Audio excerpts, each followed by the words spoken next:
everyone, and just want to kind of move into again this idea of joy and the idea that if you had a choice, if you could choose between living in misery or living in joy, what would you choose? And oftentimes, we just out of hand say joy, of course. But if we look really at our lives and see how we're living, is it one in which we truly are living joyous? It's a choice that we are making on a daily basis about how we want to experience the world.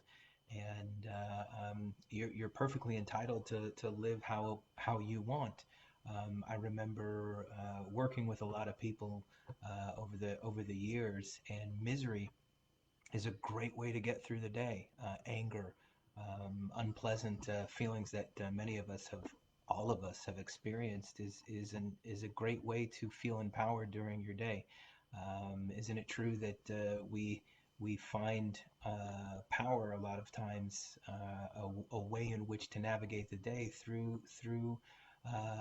really are what you could call negative experiences, right? Many of us get through angry or through complaining, or how is it that we get through the day? But at the end of the day, how does that feel? How does that create the best experience that we can have in this world?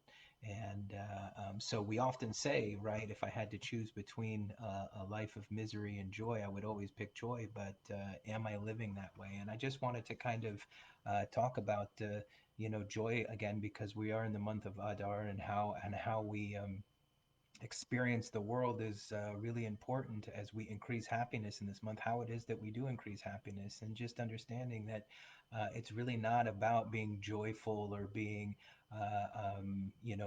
miserable. These are kind of things that are happening inside of us, and it's really a choice. We talked about that yesterday. But if I really kind of fundamentally see my life as just something that is happening, a phenomena, and when I take that choice, when I take that almost that the decision that I'm going to make is that I'm going to live joyfully. I am going to live in a way and in a manner that cultivates joy in my life. Not letting these outside factors, and sometimes outside factors do happen, but isn't it much about how we experience it and how we choose to engage in that? So I just wanted to share with you guys a brief. This is a great quote from Rabbi Nachman of Breslov, and he said, "Mitzvah gadol lihiyot b'simcha tamid," and it's a great mitzvah. It's a mitzvah gadol, and I won't get into some of the background around that, but there is this idea around, are there minor and major mitzvahs, right? Are there some that are more important than others? But what Rabbi Nachman is saying is that there is a mitzvah. There are mitzvahs out there that maybe are more important, but let's pause on that conversation and use that idea around that this is a mitzvah that is so important. It is so fundamental.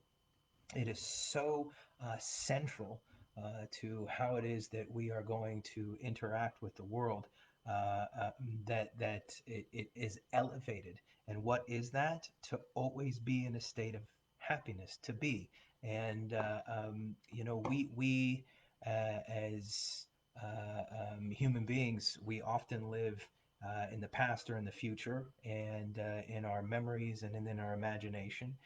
What's going to come, we have no clue, and so we have a lot of imagination around what ought to be, what could be, what will be, and then we live in memory. We recreate memory in a lot of ways, right? We go back and we think about what was. When you use the word lihiot, to be, it isn't about being in the moment, because where else can you be but in the moment where you are right now? But it's really about understanding that what is happening to us in the now. That the only place to find God, the only place to find spirituality, the only real place to find our inner development is right now. To have a consciousness around it. So it is to be in this state of simcha tamid. And the word tamid is eternal. Eternal. But when we think about the Tamid, maybe you know about the Ner Tamid and the oh, that was interesting. I was pointing to that light there. But anyways, the Ner Tamid is of course the light that is the eternal flame that we are familiar with. That's at the ark and is always on. But it needs to be kept up. Something at least that is interacting, that we interact with as people, needs to be kept up. And it's not as though that I just make a decision to be happy all the time.